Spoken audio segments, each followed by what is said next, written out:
जहां पर भगवान शिव और पार्वती जी एक बार भ्रमण कर रहे थे, तो सप्त ऋषि वहां पहुंच गए, जिससे मां पार्वती जी लज्जित हो गई। तो भगवान शंकर ने ये श्राप दिया कि जो कोई भी इस जंगल में आ जाएगा वो स्त्री हो जाएगा।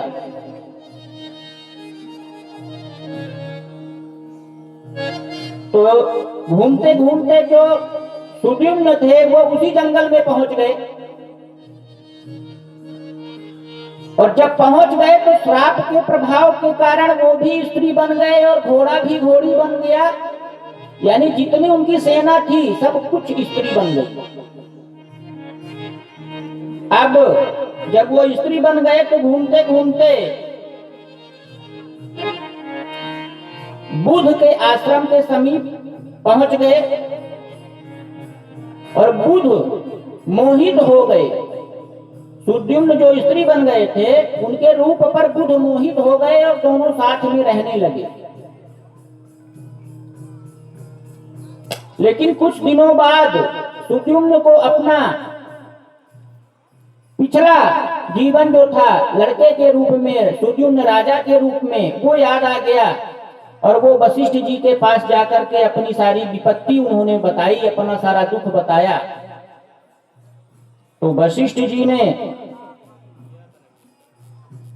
उनको आश्वासन दिया और कैलाश पर्वत पर भगवान शिव से प्रार्थना करने के लिए चले, और उन्होंने कहा, नमो नमः शिवायास्तु शंकराय कपर्दिने गिरिजार्धांगदेहाय नमस्ते चंद्रमौलये मृडाय सुखदात्रे ते नमः कैलाशवासिने नीलकंठाय भक्तानां भुक्ति मुक्ति प्रदायिने शिवाय शिवरूपाय प्रपन्न भयहारिणे नमो वृषभवाहाय शरण्याय परमात्मने। कहा कि हे शिव शंकर, हे कपर्दी, हे गिरिजा के अर्धांग एवं चंद्रमौली को बार बार नमस्कार है। हे शिव स्वरूप शरणागत भयहारी वृषभ वाहन शरणदाता परमात्मा शिव, आपको नमस्कार है। मेरी आपसे ये प्रार्थना है कि ये जो हमारा शिष्य श्रापित हो गया है, इसको श्राप से मुक्त करने का कष्ट करे महादेव। आप परम दयालु हैं, आप अवढ़रदानी हैं, आप दीनानाथ हैं। इस तरह से प्रार्थना की। तब भगवान शिव मुस्कुराए और बोले कि हे वशिष्ठ जी, मैं आपकी स्तुति से बहुत प्रसन्न हूं, लेकिन मेरे अकेले खुश होने से नहीं, जब तक मेरे बामांग में विराजने वाली गिरिजा खुश नहीं होगी तब तक मैं कुछ नहीं कर सकता। तब वशिष्ठ जी ने मां पार्वती की भी स्तुति की। जय देवी महादेवी भक्तानुग्रहकारिणी, जय सर्वसुराराध्ये जयानंत गुणालय। नमो नमस्ते देवेशी शरणागत वत्सले, जय दुर्गे दुखहंत्री दुष्ट दैत्य निषूदिनी। हे मां, हे महादेवी, हे भक्तों पर अनुग्रह करने वाली, हे सब देवताओं के कार्य को बनाने वाली, हे मां पार्वती, मैं आपके श्री चरणों में बारंबार प्रणाम करता हूं। मेरे इस शिष्य के श्राप को मुक्त करिए। ऐसा कहने पर शांब सदाशिव भवानी शंकर खुश हो जाते हैं और सुद्युम्न को फिर से पुरुष होने का वरदान मिलता है। सुद्युम्न जो है फिर से पुरुष बन जाते हैं। इस प्रकार से फिर से अपने प्रजा के मध्य में वो राज्य करते हैं, दान करते हैं। फिर कार्तिकेय जी ने एक और कहानी सुनाई ऋतवाक ऋषि के बारे में। एक ऋषि थे, उनका नाम था ऋतवाक। ऋतवाक बहुत तपस्वी ऋषि थे और उनकी पत्नी भी बहुत तपस्वी थी। उनको एक पुत्र हुआ जिसका नाम था दूसर। वो बहुत ही कुपुत्री था, यानी उसमें सपूत के गुण नहीं थे, कुकर्मी था। ऋषियों की पत्नी को भी अपहरण कर लेता था और जो एक गुण ऋषि के पुत्र में होने चाहिए, ब्राह्मण में होने चाहिए, वो उसमें नहीं थे। तो ऋतवाक ऋषि बहुत दुखी हुए और ये जानने के लिए वो गरज जी के पास गए कि गुरुदेव ये बताइए कि मेरे पुत्र में इतना दोष है, इसका कारण क्या है, क्यों ऐसा है। तो गरज जी ने जब ध्यान लगाकर देखा तो उन्होंने कहा इसमें तुम्हारा दोष नहीं है, ये रेवती नक्षत्र का दोष है। रेवती नक्षत्र के अंतिम चरण में उनके पुत्र का जन्म हुआ था, जिसे हम कहते हैं गंडमूल नक्षत्र। गांव की भाषा में कहते हैं हम सतैसा।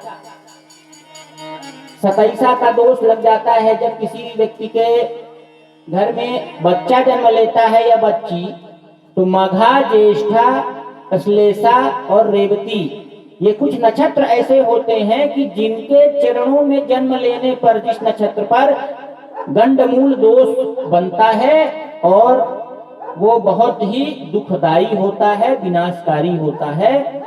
तो ऋतवाक जी ने रेवती नक्षत्र को ही श्राप दे दिया। रेवती नक्षत्र जमीन पर गिर गया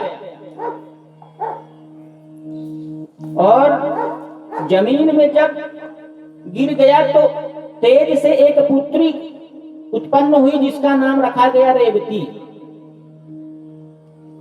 और उस रेवती कन्या को पाला पोसा ऋतवाक जी ने ही, और रेवती कन्या का विवाह दुर्दम से हो गया।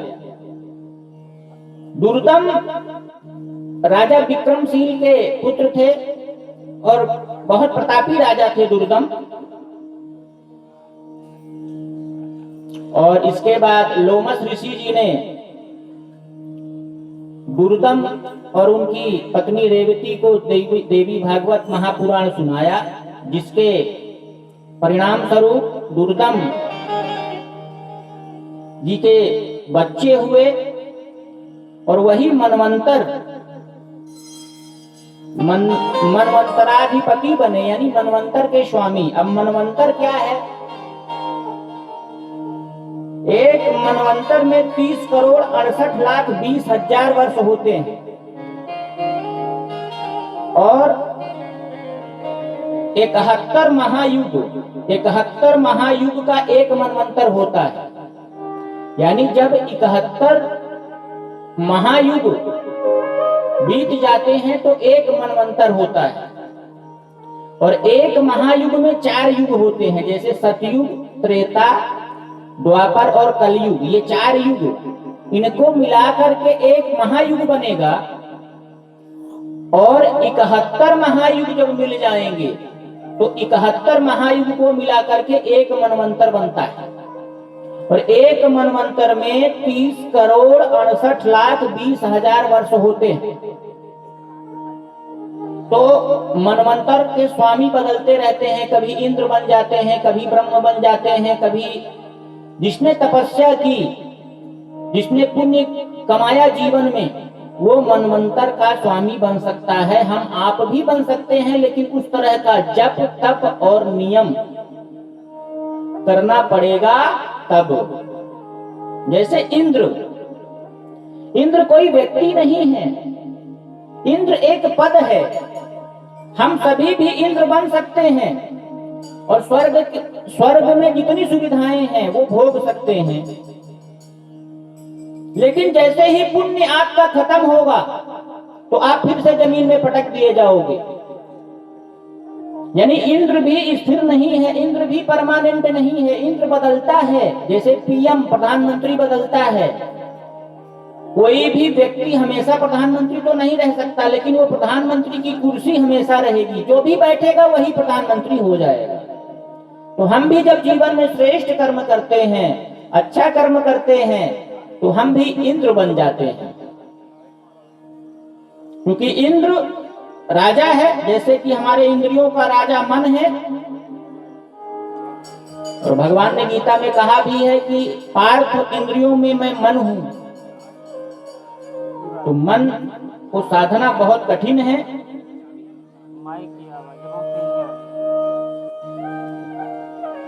और कुछ इसमें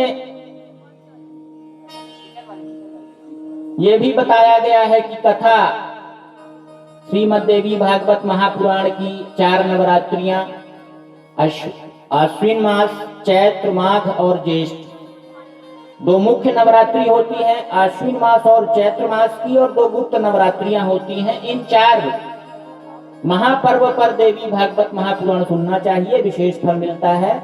नहीं तो 12 महीने किसी भी समय हस्त नक्षत्र, अश्विनी नक्षत्र, मूल, पुष्य, रोहिणी, अनुराधा, मृगशिरा आदि नक्षत्रों में उचित ग्रहों का संयोग देख करके हम देवी भागवत पुराण सुन सकते हैं।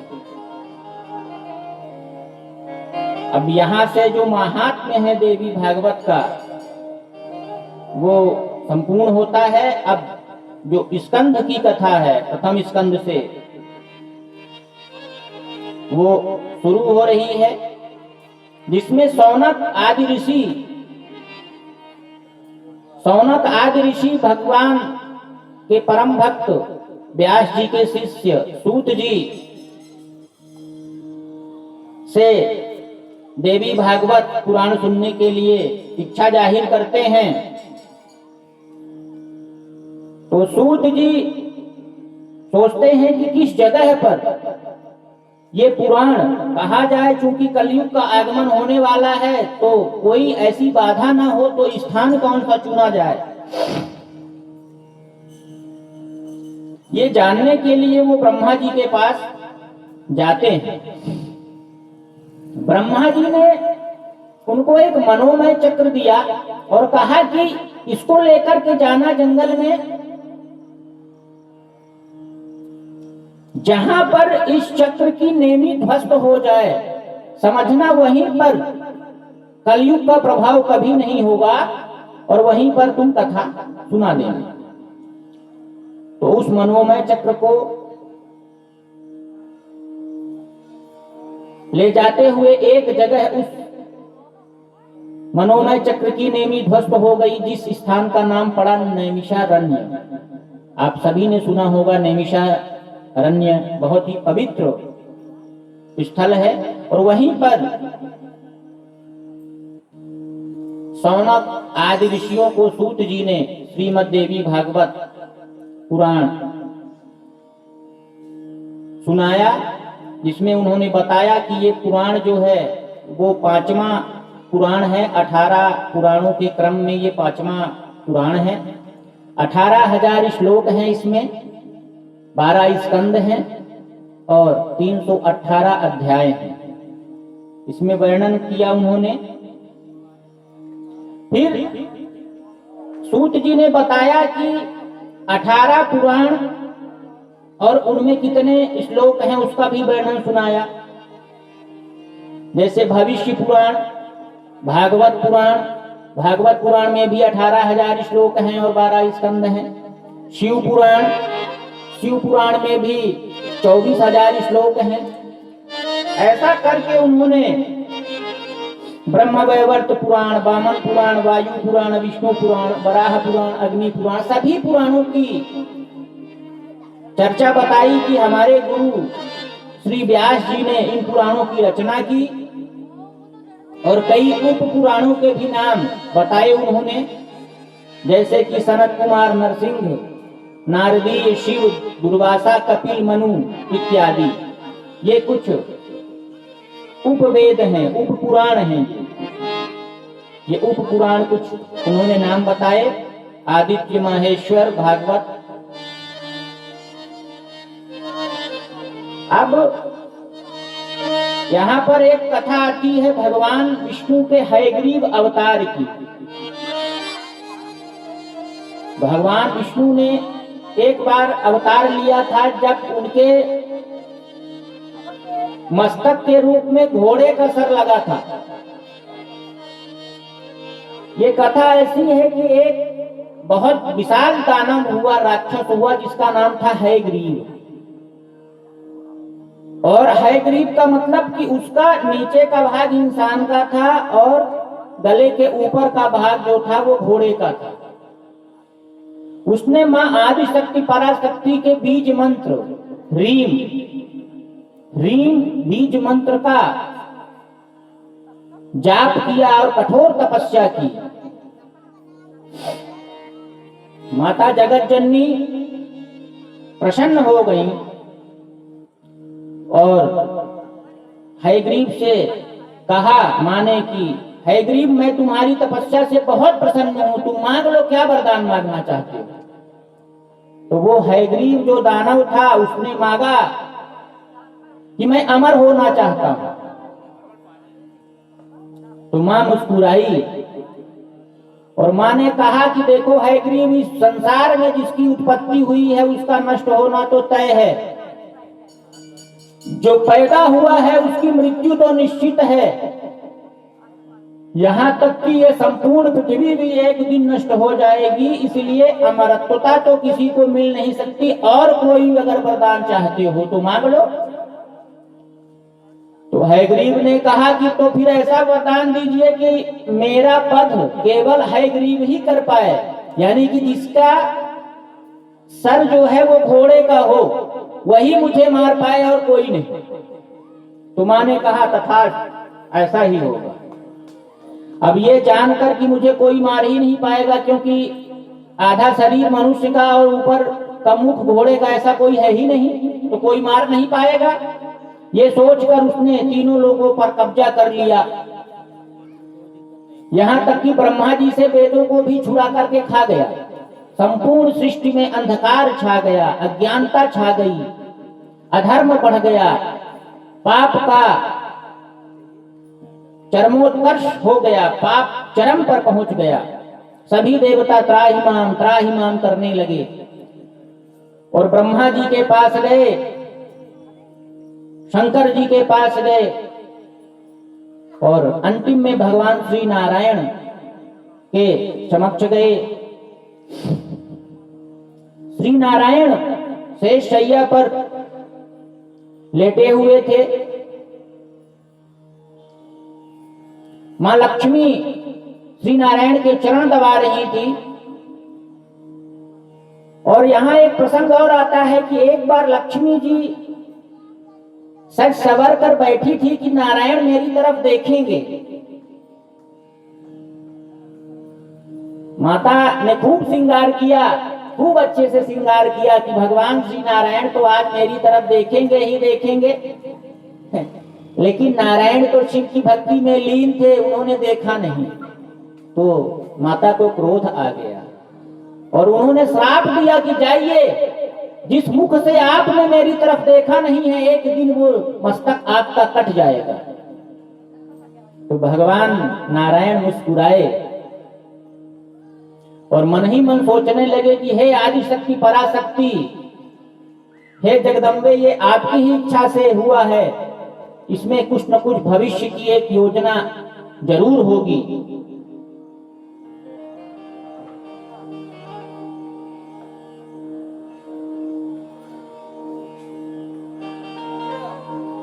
ये सोच करके मां भगवती को, आदिशक्ति को प्रणाम किया भगवान विष्णु ने। अब सभी देवता निवेदन करने के लिए जब पहुंचे तो भगवान विष्णु तैयार हो गए युद्ध करने के लिए। और हयग्रीव से भगवान विष्णु का भयंकर युद्ध चलने लगा। कई हजार वर्षों तक युद्ध चला। भगवान युद्ध करते करते थक गए और हयग्रीव भी थक गया।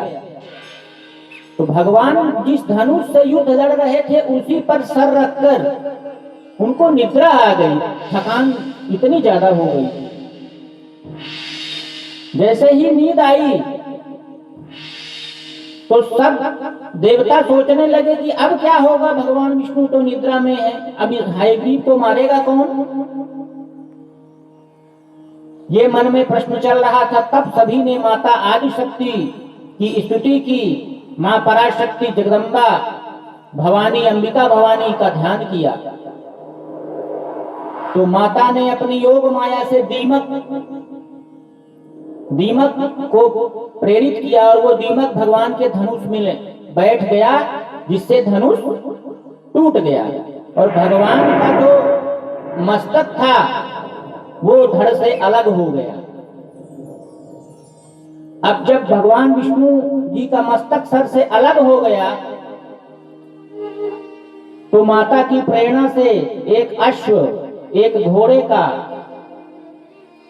सर लगाया गया। देवताओं के वैद्य अश्विनी कुमारों ने वो सर लगाया। ब्रह्मा जी, शंकर जी, इन सभी ने प्राण मंत्र पढ़ा और मां आद्या शक्ति जगदम्बा की कृपा से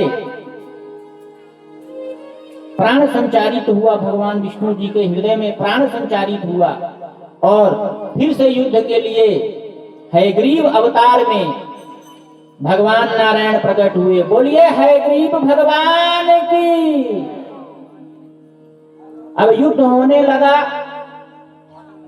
तो भगवान विष्णु जी ने जो हयग्रीव अवतार लिया था उन्होंने हयग्रीव दानव का वध कर दिया और संपूर्ण वेदों को मुक्त कराकर ब्रह्मा जी को लौटा दिया और संपूर्ण संसार में धर्म फिर से फैल गया और अधर्म का नाश हुआ। आज भी जो बच्चा पढ़ाई कर रहा हो, नौकरी की तैयारी कर रहा हो, उसको भगवान के हयग्रीव अवतार की आराधना जरूर करनी चाहिए, एक तस्वीर रख करके। निश्चित है कि उसको इंटरव्यू में सफलता मिलेगी और वो जो भी परीक्षा देगा उसमें सफल होगा और पढ़ाई में मन लगेगा। हयग्रीव भगवान की एक तस्वीर रखे जो भी विद्यार्थी है और उन्हीं का ध्यान करके हयग्रीव जी को प्रणाम करे तो ऐसे लोगों को, बच्चों को, विद्यार्थियों को सफलता मिलेगी। अब एक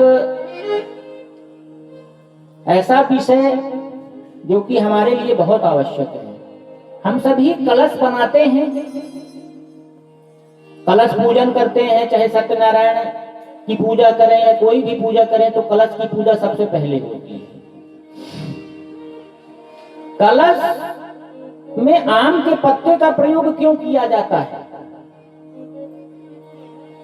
हमने कई कथाएं सुनी हैं लेकिन आज तक हम ये नहीं जान पाए कि क्यों किया जाता है। आम के वृक्ष को किसने वरदान दिया था? जब कामदेव जी ने भगवान शिव की तपस्या को भंग करने के लिए बाण चलाया तो भगवान शिव पर तो कोई प्रभाव नहीं पड़ा, लेकिन भगवान शिव ने तीसरा नेत्र खोल दिया जिससे कि वो कामदेव जल गया, भस्म हो गया। जबकि कामदेव अमर था, देवता था, उसने अमृत पिया हुआ था। लेकिन महादेव में वो क्षमता है कि अमर को भी मार डाले और जिसकी मृत्यु हो उसको अमर कर दे। मार्कंडेय जी की उम्र कम थी, अल्पायु थे, तो भगवान शिव की कृपा से वो अमर हो गए। और कामदेव जी जो अमर थे तो भगवान शिव के तीसरे नेत्र के प्रभाव के कारण वो जलकर भस्म हो गए। ये है भगवान शिव की महिमा, ये है भगवान शिव की कृपा। तो जब कामदेव भस्म हुआ वो उस समय आम के पेड़ पर बैठा था। रामचरितमानस में भी वर्णन है इसका। बाबा तुलसीदास जी ने कहा है, सौरभ पल्लव मदन बिलोका, ये लिखा हुआ है रामचरितमानस में, जो पढ़ते हैं जिन्होंने सुना होगा। सौरभ का मतलब क्या होता है? आम। वो आम के पत्तों में छुप करके उसने बाण चढ़ाया था। तो रति कामदेव जी की जो पत्नी थी, उनकी प्रार्थना पर भगवान शिव ने ये कहा कि जब यदुवंश कृष्ण अवतारा, यानी कि जब यदुवंश में कृष्ण जी का अवतार होगा तो उनके पुत्र के रूप में तुम्हारा पति कामदेव फिर से अवतरित होगा। लेकिन आम का जो वृक्ष था उसका तो कोई दोष नहीं था। तो आम के वृक्ष को भगवान शिव ने वरदान दिया कि हर पूजन में तुम्हारे पत्तों का ही उपयोग होगा कलश के रूप में, तभी वो पूजा स्वीकार की जाएगी। और हवन में जब तक आम की समिधा नहीं होगी, आम की लकड़ी नहीं होगी, वो यज्ञ की समिधा मैं स्वीकार नहीं करूंगा, उस यज्ञ की आहुति में स्वीकार नहीं करूंगा। ये है आम की लकड़ी का प्रभाव, ये है आम के पेड़ का प्रभाव। ये भगवान शंकर जी ने वरदान दिया है। इसके पहले क्या आप लोग जानते थे? कथा का मतलब ये नहीं कि हम कहानी सुन लें, किस्सा सुन लें, चुटकुल्ला सुन लें। कथा का मतलब हम सनातन धर्म में हमारी जो प्रयोग हो रहा है उसको हम क्या करें। जैसे कि जब कलश का पूजन हो जाता है तो उस आम के पत्ते का आप क्या करते हैं? पानी में बहा देते हैं, इधर उधर फेंक देते हैं। उस आम के पत्तों को आप अपने खेत में, जिसमें खेती करते हैं, वहां पर उस आम के पत्तों को ले जाकर डाल दीजिए, उस आम की लकड़ी को गाड़ दीजिए, थोड़ा सा गड्ढा करके हल्का सा। आप देखेंगे कि अगर पिछले साल कम फसल हुई थी तो अगले साल ज्यादा फसल होगी, इस बात की गारंटी है। तो पानी में बहाने से तो बढ़िया है कि जो मैं बता रहा हूं तो आप अपने खेत में ऐसा करें, आपकी फसल निश्चित तौर से बढ़ जाएगी, इसमें कोई संशय नहीं। और आपके जीवन में जो पितृ दोष है, क्योंकि 3 तरह के लोग जब मरते हैं, 3 तरह की मृत्यु जब होती है, ऐसे लोगों को कभी सदगति नहीं मिलती। एक तो जो पानी में डूब कर मरता है, एक जिसको सर्प ने काट लिया हो, और तीसरा जिसकी हत्या स्त्री के हाथ से हुई हो। ये 3 लोग ऐसे हैं जिनको कभी भी सदगति नहीं मिल सकती, ये भटकते ही रहते हैं। तो फिर इनकी गति कैसे हो, इनको कैसे जीवन में मुक्ति मिले, उसके लिए श्रीमद् देवी भागवत महापुराण ही एक उपाय है। क्योंकि राजा परीक्षित को भी तक्षक नाग ने डसा था,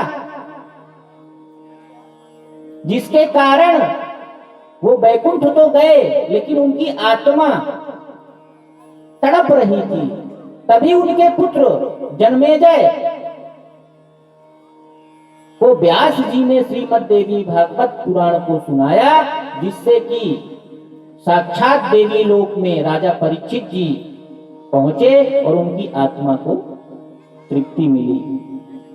इससे ये शिक्षा मिलती है कि जिसके घर में अकाल मृत्यु हुई हो, यानी पानी में डूबकर मर गया हो कोई, सर्प के काटने से मर गया हो कोई, या स्त्री के हाथ से किसी का वध हो गया हो, तो श्रीमद् देवी भागवत पुराण का नवाह यज्ञ करा करके, देवी भागवत का श्रवण करके निश्चित तौर से उन आत्माओं को शांति प्राप्त होगी। ये मेरा पूर्ण विश्वास है। ये पुराण कह रहा है, ये व्यास जी कह रहे हैं।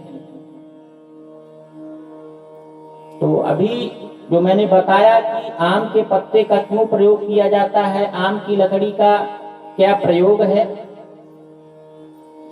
और हयग्रीव अवतार की हम लोगों ने कहानी सुनी।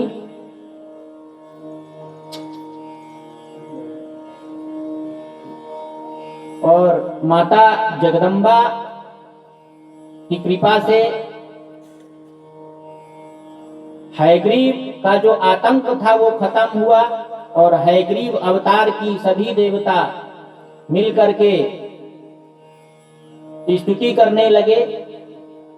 भगवान विष्णु के हयग्रीव अवतार का गुणगान करने लगे और जो वेद कैद कर रखे थे अपने पेट में हयग्रीव ने, उनको भी मुक्त कराया और नारायण हयग्रीव अवतार से फिर से अपने स्वरूप में आ जाते हैं। क्योंकि भगवान जब अवतार लेता है, कोई न कोई रूप लेता है, कभी मछली बनता है मत्स्यावतार में, कभी कच्छप बनता है, कभी वराह बनता है, कभी वामन बनता है, तो कभी राम तो कभी कृष्ण। यानी धर्म की रक्षा के लिए और अधर्म का नाश करने के लिए ईश्वर अवतरित होता है। जन्म लेना तो मैं नहीं कहूंगा, क्योंकि जन्म तो एक इंसान लेता है। ईश्वर प्रकट होता है, ईश्वर अवतरित होता है, जन्म नहीं लेता। तो इस प्रकार से भगवान विष्णु जी के हयग्रीव अवतार की कथा आप लोगों ने सुनी। और ये सब कुछ आदि शक्ति पराशक्ति की इच्छा से हुआ था। माँ जगत जननी जो प्रकृति देवी हैं, जो संपूर्ण सृष्टि की सर्वो सर्वा हैं, पालक हैं, सृष्टिकर्ता हैं और संहारक हैं, तीनों रूपों में। आइए उन्हीं माँ आदिशक्ति पराशक्ति के श्री चरणों में भजन के माध्यम से हम सभी प्रार्थना करेंगे और बड़े भाव से श्रवण करेंगे भजन को।